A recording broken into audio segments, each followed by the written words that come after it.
I'm Carlie Robinson, and this is Talk Digi to Me. So what is search engine optimization? Search engine optimization is like this mythical unicorn that we try to explain. Some people kind of get the tip of the iceberg on it. Some people have no clue.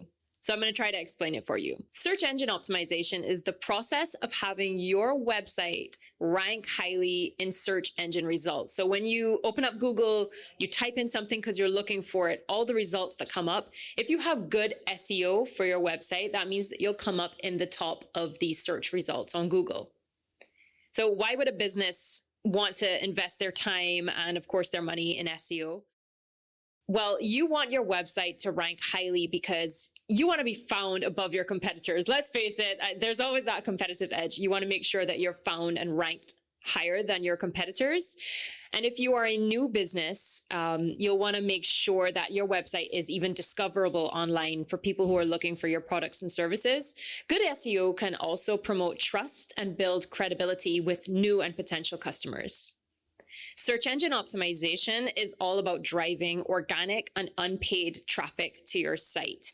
So it's something that if you put the time and effort into doing it right, it can really save you money in your digital ad budget in the long run.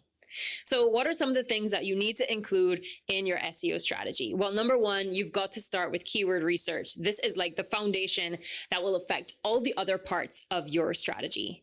Number two, your on-page optimization. These are the aspects of metadata that go into your website, things like the content on every web page, the URLs, the title tags, the headers, all that back-end stuff that gets a little technical, but is also affected by your keyword research.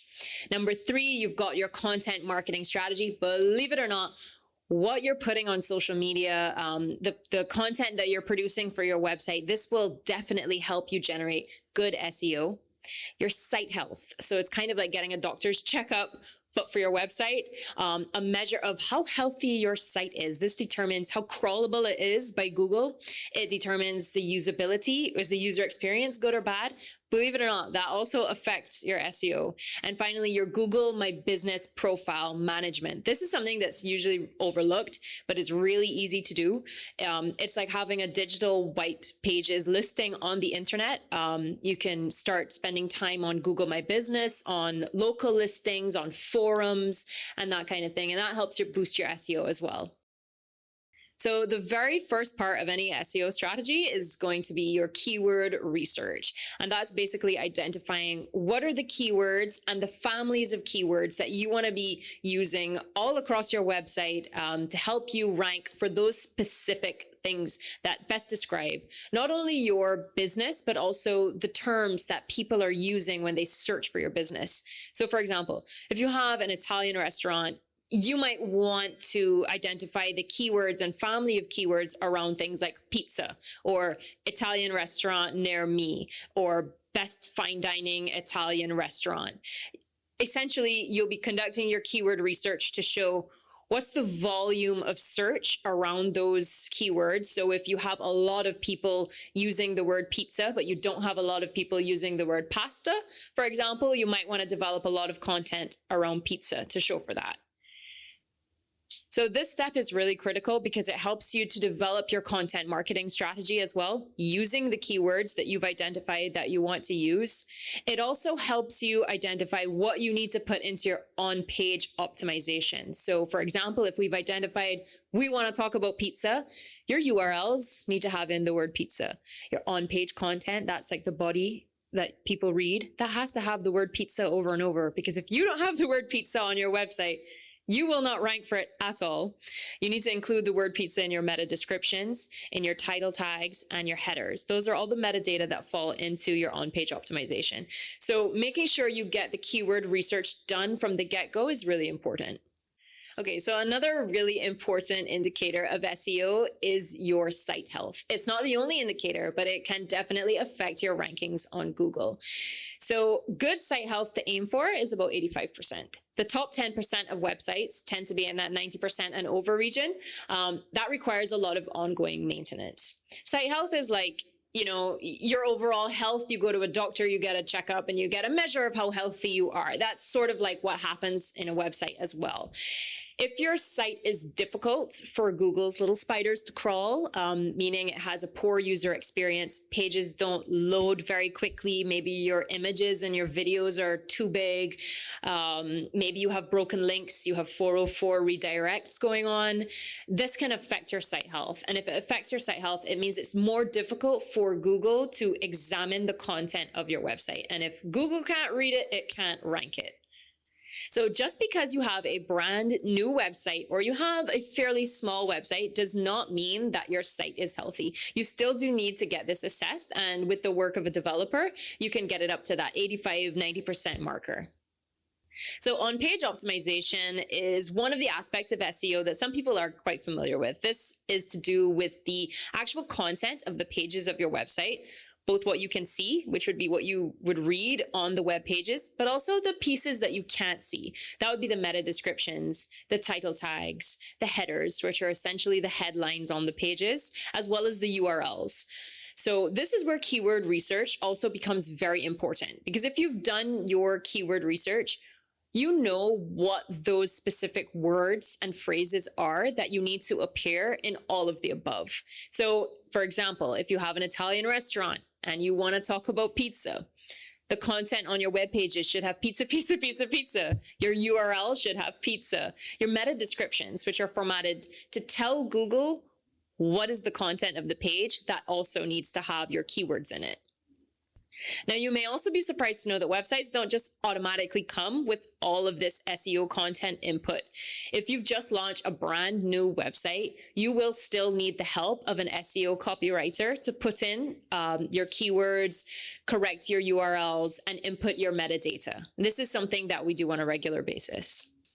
Okay, let's talk about your content marketing strategy and how this can be combined with good SEO practice. So you have a website, you have social media pages, and you want to be producing content that talks about your products, your services that you can put on your website. You've got articles, videos, podcasts, you've got all kinds of stuff that you're creating. So the keywords that you identified in your keyword research need to appear in all of the content that you're publishing. The more frequently and consistently you publish content to your website, the better chance you have of ranking for the keywords that you're looking for. So the way that you're consistently publishing content to your social media, you need to be thinking about doing the same for your website. And on the topic of social media, it actually affects your SEO. So if you're using your keywords in your social media posts, that's great. You can also direct traffic from your social media onto your website. So your CTA for your social media posts, if you're not doing one right now, a really good start for SEO is to start including URLs to your site in your social media posts. This will drive traffic to your site and can help boost your SEO ranking. Okay, so let's talk about your content strategy. The same way you're posting and publishing on social media, you should be doing this for your website as well, because numbers of visitors to your site can help affect and improve your Google ranking. So if you're creating articles, videos, infographics, podcasts, all kinds of material for your website, you should be publishing this on a consistent basis to try to drive more traffic. Another really good way of driving traffic to your website is by including the URL to your site in your social media posts. So you're posting on social media, you really should be including a CTA or a call to action. Getting users to do something, maybe like your post, yeah, you love that. But if you include your URL to your website in your social media posts, it will, in the long run, drive more traffic to your website. And this can really boost your SEO rankings without too much additional effort. Activity on social media does actually help affect your Google ranking. So if you think about if you've ever searched for a business on Google before, their social media profiles do come up. So you're probably familiar with PR or the act of getting publicity for your business. Well, you should be thinking about how you can do this digitally for your website. Off-page optimization is essentially your digital PR. So backlinks or getting other websites to include links to your website are a really critical part of SEO. And it's probably one of the things that helps affect your SEO ranking the most. It's like getting a recommendation from a friend. If you have, let's say, news media posting a digital press release about your business, you've just launched a great new product, and they include a link to your website, that's called a backlink. And that can really, really benefit you. It's essentially a flag to Google that says, hey, this website is being talked about online and it's definitely worth checking out. So your backlink strategy is essentially looking at making a list of what are some of the other websites out there that I want to link to me. So news sites are a really good one because they tend to be very high traffic sites that are also very trusted. You may also want to look at, well, who are some of the bloggers that are out there that are talking about things that are relevant to my business? So if you have that Italian restaurant, you've got that great pizza, and there's some food influencers out there that have their own website and they do a lot of food blogging. A great backlink would be for them to test out your pizza and include a link to your website. Probably the easiest part of SEO is your Google My Business profile management or your local listings management. Your Google My Business profile is basically a white pages listing on Google. It shows where your business is, your business hours, photos of your business, and reviews, 5, 4, 3, 2, 1-star reviews that people have left for you.